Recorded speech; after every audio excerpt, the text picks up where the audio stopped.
Buenos días, muchísimas gracias por esto, por todo esto, profundamente agradecida. Agradezco al intendente José Eduardo Laurito, al director de Derechos Humanos, Darío Barón, a la gente de la Comisión de Memoria, Verdad y Justicia, a la escuela, a los chicos, a todos los presentes, porque estos actos que son actos de memoria, que son la práctica concreta de la memoria, al mismo tiempo que honramos, en este caso a Esther, y en Esther a las madres, y en las madres a los 30.000 detenidos desaparecidos, nos honra a nosotros. Honrar la memoria nos honra a nosotros. Y acá, además, en medio de todos estos símbolos tan nuestros, rodeados por nuestros seres queridos, con estas ofrendas florales, con el himno cantado como lo cantaron entre nuestra gente. Y escuchaba en esta síntesis tan respetuosa y cuidada de esta historia trágica, familiar. Quiero tomar algo de ahí que me pareció muy elocuente, cuando hablaban de mi casa de la infancia, que se convirtió en una casa de conciencia. Porque si pensamos en la subjetividad, los actos que pueden contribuir a que nosotros seamos sujetos y protagonistas de nuestra historia tienen que ver con estos actos de conciencia. Efectivamente, yo me crié en un ambiente de puertas abiertas, recibiendo en esa casa a los más necesitados, a los excluidos.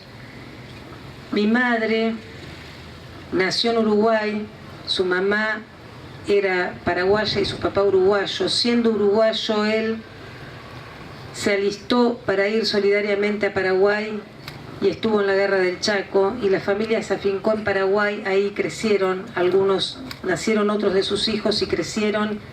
Mi mamá se formó ahí, fue una mujer de avanzada, como ustedes escucharon, fue una de las fundadoras del movimiento femenino de Paraguay, y fue una mujer que se comprometió con la lucha de los pueblos. Por eso, cuando hablábamos y escuchábamos Chile, Uruguay, Paraguay, Argentina, Cuba, fue una persona solidaria y comprometida con la realidad de su tiempo. Y esa es la posición a la que nos convocamos cuando hacemos estos actos de memoria. Cuando vino la dictadura, que estamos hoy a 42 años de esa noche tan siniestra, que yo decía que no hubiera sido posible esa dictadura sin la alternancia sucesiva previa de golpes militares y democracias formales, pero que llegó a ese 24 de marzo, luego de la represión ejercida por grupos parapoliciales y paramilitares, a instaurar el proceso de reorganización nacional que habría de tener secuelas sin precedentes en nuestro país, instalando un sistema concentracionario y dejando un saldo de 30.000 desaparecidos, apropiación de niños, presos políticos, exiliados y secuelas irreparables en el plano político, social, económico y cultural, que por eso hoy estamos interpelándonos todavía 40 años después sobre esto, porque esto tiene efectos en el presente y es la única garantía que tenemos nosotros en el plano de la subjetividad y en el plano concreto de la realidad, de las ideas y de los actos. Cuando lo secuestran, como bien decían en esta síntesis, a mi cuñado, mi mamá acompaña a la mamá de Panchito, como le decíamos nosotros, que está desaparecido, a recorrer, como hacían las madres, cárceles, comisarías, cuarteles, ministerios, presentaban habeas corpus. Todo era absolutamente negado, porque la desaparición forzada de personas era eso, un gran interrogante, era pura incertidumbre. Como decían los desaparecedores, los desaparecidos no están, no existen, no tienen entidad, no están ni vivos ni muertos, y ese efecto de la desaparición fue lo que generó que las madres inventaran, porque fue algo del orden de la invención, inventaran una respuesta de resistencia directamente proporcional a ese agujero insondable que implicó la desaparición. Se inventaron como madres con mayúsculas, de ser madre ellas, cada uno de sus hijos, inventaron las madres de Plaza de Mayo.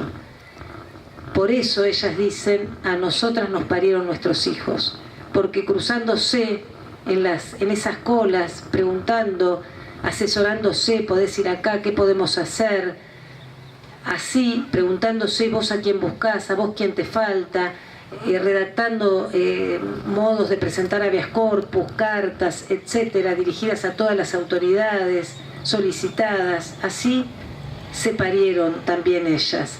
Así fue que quedaron el 8 de diciembre en encontrarse en distintas iglesias y después iban a confluir todas en la casa de Chela Mignone, una de las madres, a donde iban a ir a llevar las firmas y los fondos que faltaban juntar para esta solicitada que querían sacar el 10 de diciembre.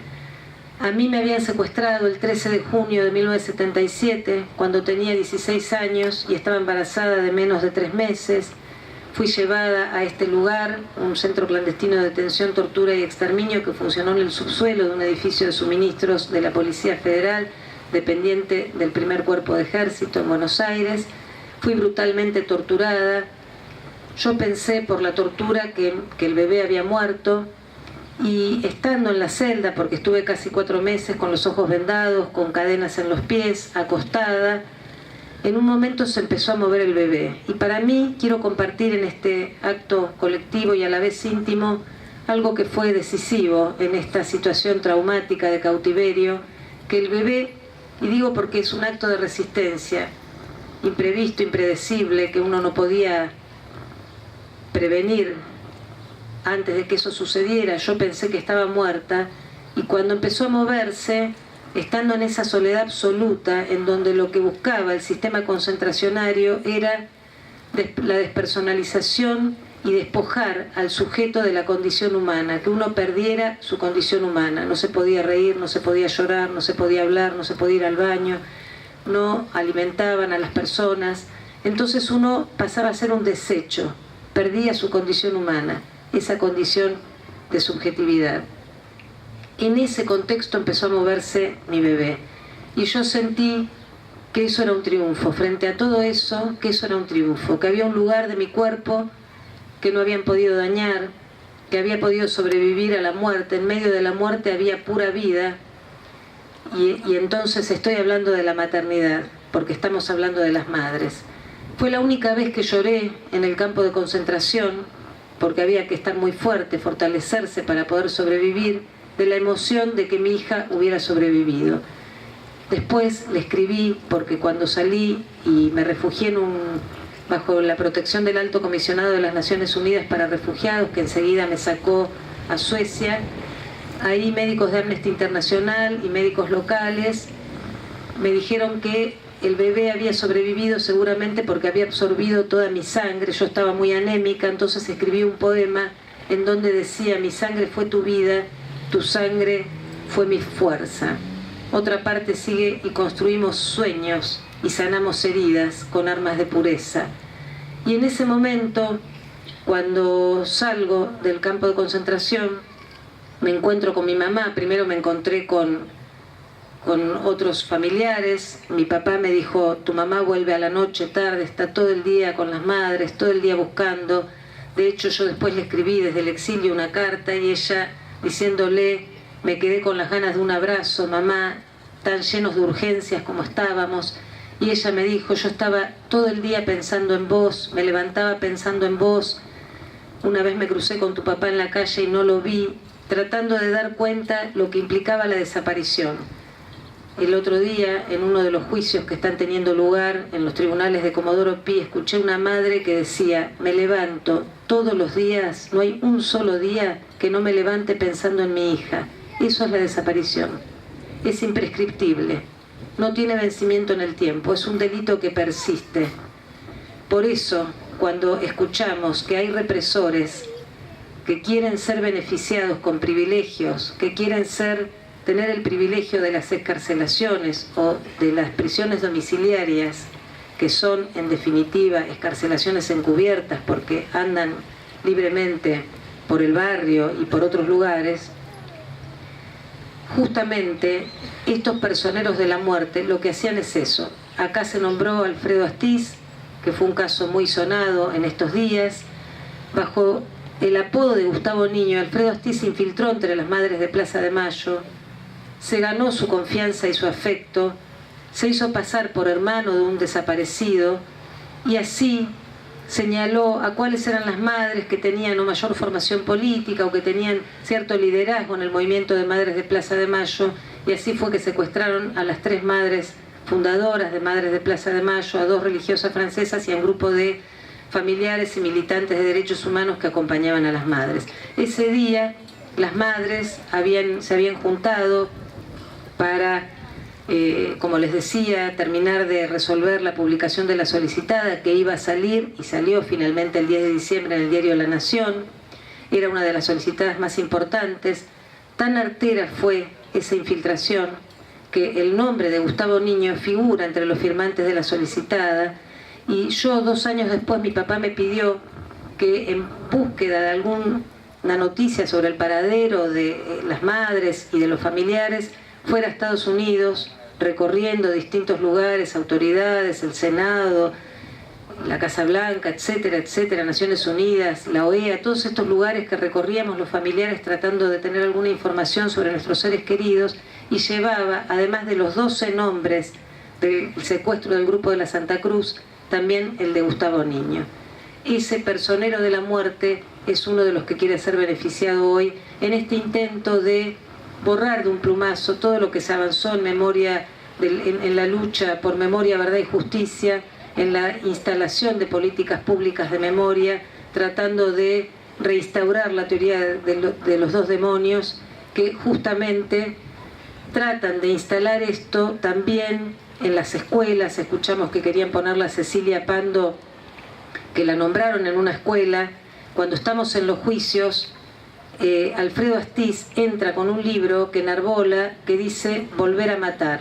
O sea que no solo reivindica los crímenes del pasado, sino que amenaza a la sociedad con volver a matar.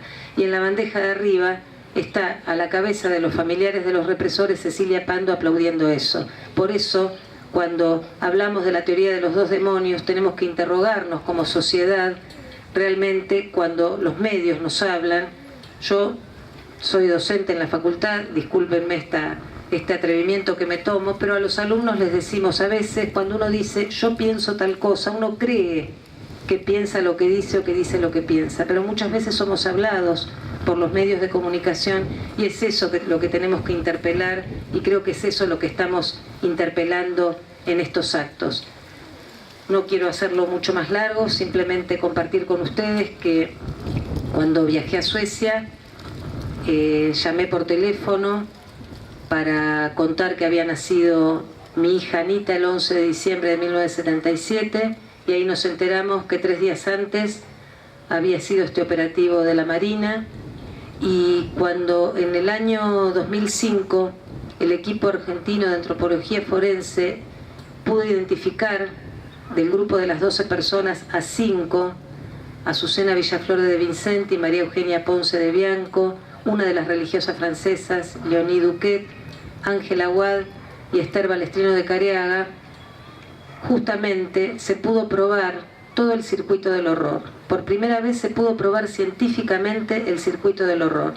Había testigos que habían visto cuando se las habían llevado de la iglesia, había testigos de la Escuela de Mecánica de la Armada, sobrevivientes que las habían visto y los habían visto con vida allí, y luego el propio estado de sus huesos, por las fracturas que presentaban por el impacto del golpe contra el mar, que funciona en estos casos como una superficie sólida, daba cuenta de cuál era la solución final de la que se jactaba el proceso de organización nacional que habían encontrado para deshacerse de los desaparecidos, arrojándolos con vida al mar.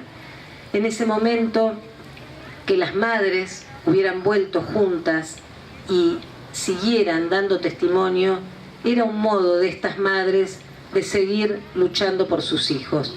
Yo quiero compartir con ustedes en este homenaje a todas las madres un texto muy corto que hice cuando se cumplieron 30 años de la existencia de las madres. Dice así: empezaron a pura pregunta, a puro interrogante, a pura falta, ahogando el grito que le salía de las entrañas. ¿Dónde están? Señor, ¿sabe dónde está mi hijo? repetían una y otra vez una pregunta que no tenía respuesta, solo silencio. Del otro lado, esos señores de cuarteles, ministerios, juzgados, cárceles y comisarías se convertían en los portadores de un saber inexpugnable. Señor, ¿sabe dónde está mi hijo? Está desaparecido. Ellas tuvieron que construir las respuestas. Los desaparecidos no estaban en ningún lado. Era como si se los hubiera tragado la tierra. No existen, no tienen entidad, decían sus desaparecedores. Y ellas buscaban por todos lados, daban vueltas por todos lados, vueltas, en círculos sobre sí mismas, alrededor de una pirámide, dibujando en esa plaza una ronda que no habría de borrarse nunca, como esos pañuelos. De tanto andar, un pañuelo blanco fue creciendo y multiplicándose en sus cabezas y en su dignidad y en su irrompible voluntad de seguir, sí, hasta que aparezcan todos. Nuestros hijos no son subversivos, Señor, decían primero. Luego entendieron que había que subvertir ese orden que les había vulnerado el ser, que les había robado la vida, que les había lastimado la alegría, que hería de muerte su condición de madres, y ellas, locas, también se volvieron subversivas. Y aprendieron a esperar y aprendieron a dejar de esperar. Aprendieron a tragarse el dolor y aprendieron a dejar de tragarse el dolor. De cada agonía individual hicieron un solo grito colectivo. Dejaron de ser una para ser todas y se convirtieron en infinitas, como el duelo imposible, como la desaparición, pero nunca se acostumbraron, nunca se resignaron, no hubo punto final para ellas, ni obediencia debida ni indulto. En algunos casos guardaron el lugar del hijo en la mesa, la habitación, la casa, en otros no, pero siempre los conservaron en el alma, eternamente. Hicieron que los desaparecidos dejaran de ser un secreto a voces y, como al principio la vida, les dieron entidad, les restituyeron su historia, les devolvieron su identidad. Por eso, cuando uno las mira a las madres, cuando uno interpela su mirada, se funden en ellas las ausencias. Estas, no hay palabras, son caras, historias, vidas, nombres que, bordados con el alma en los pañuelos blancos, escriben en cada uno de esos nombres el grito de los 30.000 detenidos desaparecidos presentes ahora y siempre. Gracias.